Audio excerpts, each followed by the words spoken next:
Assalomu alaykum. Payariq tumani Adjuster uz malakali xodimi Boratov Ravshan bo'laman.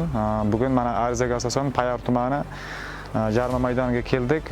Nexia rusumli avtomashinasi yo'l transport hodisasiga uchragan. Ana shu transport vositasini baholash xizmati bo'yicha yetib keldik. Mana yetkazilgan moddiy zararni birgalikda ko'rib chiqamiz. Ushbu avtomashinaga mana yetkazilgan moddiy zarar asosan kapot qismlari, oldi kuzov qismlari, faralarni almashtirish. Ochib ko'ramiz.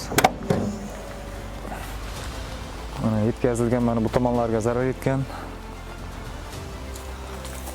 Faralari, oldi buferlargacha almashtirish, baholash xizmatini qilib beramiz. Ravshan aka, siz hozir masalan tag qismi, hadovoy qismlari ketgan bo'lsa, siz buni qanday aniqlaysiz?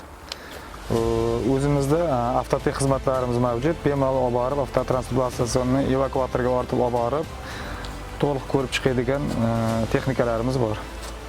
Tushunarli. Ushbu transport vositasini davlat standart baholash asosida qilib beramiz. Kimga mana shu takliflarimiz qiziq bo'lsa, pastga nomer qoldiramiz. Bemalol murojaat qilib, qo'shimcha ma'lumotga ega bo'lishingiz mumkin.